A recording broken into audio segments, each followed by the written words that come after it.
Pemuda ini adalah seorang pemandu wisata di Hawaii yang terkenal karismatik. Hampir setiap turis wanita yang dipandunya selalu terpikat olehnya. Dengan kemampuan berkomunikasi yang luar biasa, ia dengan mudah membuat orang merasa nyaman. Namun bagi Daisuke, semua itu hanyalah bagian dari pekerjaan. Begitu tur selesai, ia selalu punya cara untuk menghilang dari para penggemarnya. Di kantor pun Daisuke menjadi karyawan andalan. Ia dikenal sebagai orang yang paling banyak mendatangkan pelanggan, bahkan sebagian besar pemasukan perusahaan berasal dari jasanya. Meski begitu, menjadi pemandu wisata sebenarnya hanya pekerjaan sampingannya. Profesi utamanya adalah seorang astronom, peneliti yang menghabiskan banyak waktu mempelajari bintang dan rasi di langit. Suatu pagi Daisuke pulang seperti biasa. Namun di tengah jalan mobilnya tiba-tiba mogok. Sambil menunggu mobil derek, ia memutuskan mampir ke sebuah kafe. Saat memesan kopi, pandangannya tertuju pada seorang wanita yang duduk tak jauh darinya. Wanita itu begitu menarik hingga membuat Daisuke terpaku. Namanya Rui. Untuk pertama kalinya Daisuke merasakan sesuatu yang berbeda. Ia jatuh cinta pada pandangan pertama. Malam harinya di observatorium, ia menceritakan kejadian itu pada temannya. Temannya menggoda agar ia mencoba berkenalan, siapa tahu jodoh.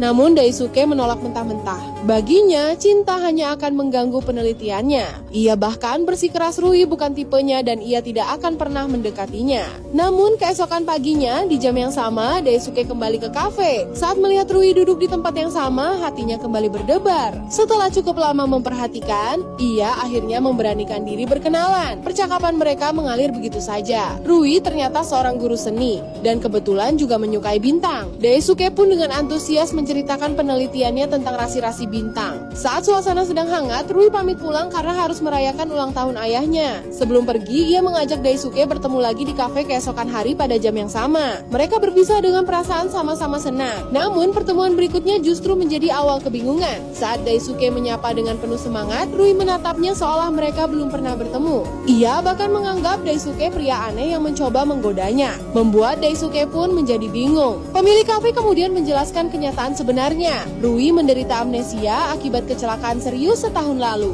Setiap kali bangun tidur, semua ingatan tentang hari sebelumnya akan hilang. Ingatannya selalu kembali ke hari sebelum kecelakaan. Daisuke terkejut mendengarnya. Di rumah Rui, keluarganya melakukan sesuatu yang menyayat hati. Setiap hari ayahnya berpura-pura bahwa hari itu adalah ulang tahunnya hari terakhir yang diingat Rui sebelum kecelakaan. Ia selalu membeli nanas karena Rui dulu pergi membeli buah itu sebagai hadiah ketika kecelakaan terjadi. Mereka bahkan mengecat ulang tembok yang Rui lukis setiap hari agar semuanya tampak sama seperti hari itu. Malam demi malam, meski sudah ratusan kali diulang, ayah dan adik Rui terus berakting seolah semuanya normal demi menjaga perasaan Rui. Mengetahui semua itu, Daisuke tak bisa melupakan Rui. Ia terus datang ke kafe dan mencoba berbagai cara agar bisa dekat dengannya lagi. Namun Rui seringkali kesal, bahkan mengusirnya. Di hari lain, Rui pura-pura tidak mengerti bahasa Jepang. Daisuke tetap tidak menyerah. Pada hari ketiga, ia mencoba pendekatan berbeda. Ia berpura-pura menangis keras agar menarik perhatian. Taktik itu berhasil. Rui yang khawatir menghampiri dan mengajaknya duduk. Mereka pun mengobrol panjang dan akhirnya kembali akrab. Namun saat hendak berpisah, Rui mengungkapkan sesuatu yang tak terduga. Ia sebenarnya sudah tahu Daisuke berbohong sejak awal. Dari sikap dan caranya berbicara, Rui menilai Daisuke hanyalah pria yang mencoba merayunya. Dengan wajah kecewa, ia pun pergi meninggalkan Daisuke sendirian. Suatu hari, Daisuke datang berkunjung ke rumah Rui. Begitu tiba, ayah dan adik Rui langsung menginterogasinya. Tanpa basa-basi, sang ayah meminta Daisuke menjauhi putrinya. Ia menjelaskan bahwa selama ini ia dan pemilik kafe bekerja sama demi menjaga kondisi mental Rui. Ia takut jika Rui mengetahui penyakitnya, ia akan terpukul dan kehilangan semangat hidup. Karena itu, ayahnya melarang Daisuke datang lagi ke kafe atau mendekati Rui. Keesokan harinya di kantor, pikirannya terus dipenuhi Rui. Ia tak bisa fokus bekerja. Saat curhat pada bosnya, ia justru mendapat nasihat sederhana. Jika itu benar-benar cinta, maka seharusnya ia tidak menyerah hanya karena larangan orang lain. Kata-kata itu membangkitkan semangat Daisuke. Ia pun menyusun rencana baru. Jika tak boleh mendekati Rui di kafe, maka ia akan mencarinya di tempat lain. Tak jauh dari rumah Rui, ia menunggu dan mencoba berbagai cara untuk menarik perhatian. Ia pura-pura meminta bantuan karena mobilnya mogok, mengenakan kostum dinosaurus di pinggir jalan, bahkan sampai melakukan aksi nekat berbaring di tengah jalan agar ditolong. Namun, semua usahanya selalu berakhir gagal atau malah hampir mencelakakan dirinya sendiri. Suatu hari, ayah Rui melihat semua usaha itu. Ia menyadari ketulusan Daisuke dan memintanya datang ke rumah. Dengan jujur, sang ayah mengaku selama ini diam-diam memperhatikan perjuangan Daisuke. Ia juga bercerita bahwa sejak bertemu Daisuke, Rui sering terlihat bahagia dan bahkan bernyanyi sendiri seperti orang yang sedang jatuh cinta. Menurutnya, mungkin justru cinta adalah terapi terbaik bagi putrinya. Akhirnya, ia memutuskan memberi restu. Namun, kebahagiaan itu tak berlangsung lama. Suatu hari di kafe, Rui mendapat tilang karena pajak mobilnya mati. Ia bersikeras pajaknya masih berlaku, tetapi saat melihat tanggal di koran, ia menyadari ada perbedaan waktu dengan ingatannya. Saat itulah, kenyataan tentang penyakitnya mulai terbongkar. Rui, Daisuke, serta keluarganya kemudian menemui dokter spesialis. Dari hasil pemeriksaan, dokter menjelaskan bahwa kerusakan pada otak Rui cukup parah, dan hingga kini belum ada tanda-tanda pemulihan. Kemungkinan besar ia akan mengalami amnesia seumur hidup. Mendengar itu, semua terdiam. Untuk memberi perspektif, dokter memperlihatkan pasien lain yang kondisinya lebih berat, seorang pria bernama Tom yang hanya bisa mengingat selama 10 detik. Melihat itu, Rui mulai merasa bersyukur. Malamnya, setelah menerima kenyataan, Rui meminta Daisuke menemuinya lagi sambil membawa bunga lili, bunga favoritnya. Ia yakin jika melihat bunga itu, dirinya di masa depan akan lebih mudah menerima Daisuke. Beberapa hari kemudian, Daisuke datang membawa bunga lili dan sebuah DVD yang ia buat khusus. Saat diputar, DVD itu berisi penjelasan tentang kondisi Rui, rekaman berita kecelakaannya, serta cerita tentang bagaimana mereka pertama kali bertemu. Daisuke berharap video itu bisa membantu Rui memahami keadaannya setiap kali ia lupa, dan tetap memiliki harapan. Rui menangis saat menontonnya. Namun di pantai, ia mulai mencoba menerima hidupnya apa adanya. Sejak saat itu, setiap pagi sebelum memulai hari, Rui menonton DVD tersebut agar mengerti siapa dirinya dan apa yang sedang ia jalani. Hari demi hari berlalu, ia mulai terbiasa dengan kondisinya. Rui dan Daisuke akhirnya menjalin hubungan.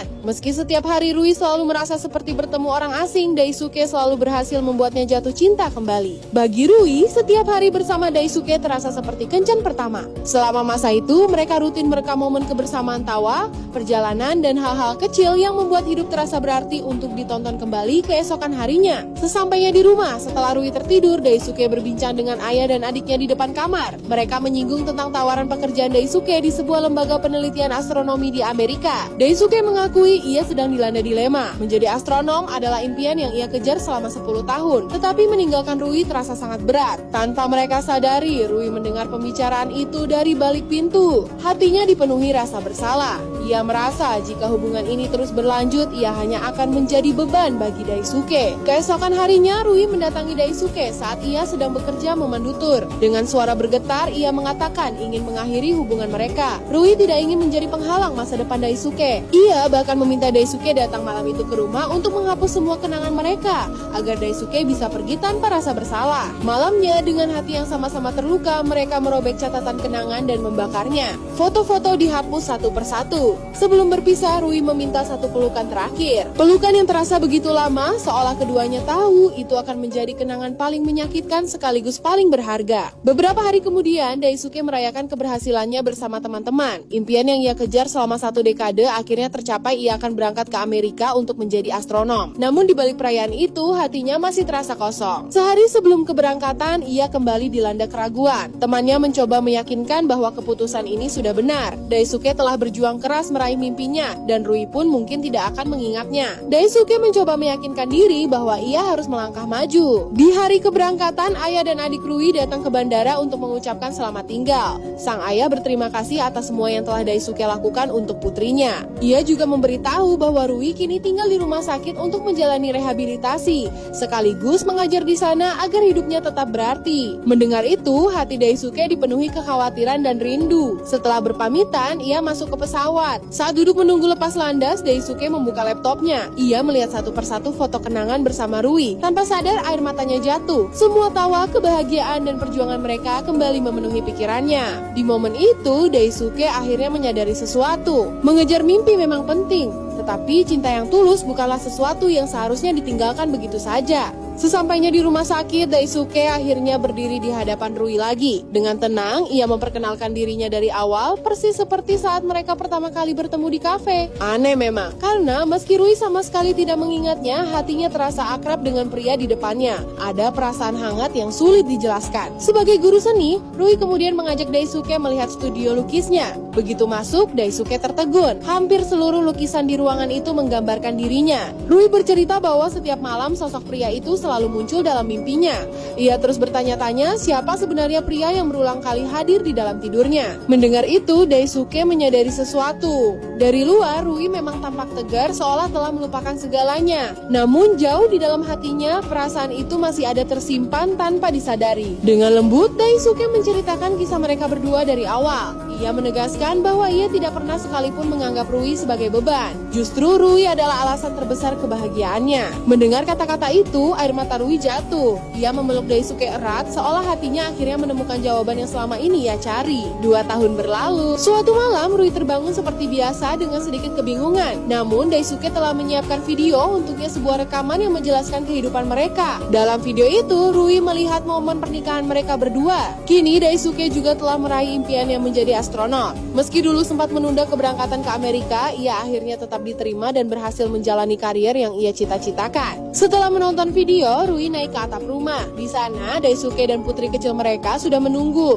Bersama-sama mereka memandang langit malam yang dipenuhi bintang. Meski setiap hari Rui harus memulai semuanya dari awal, perasaan hangat itu selalu ada. Dan film pun berakhir.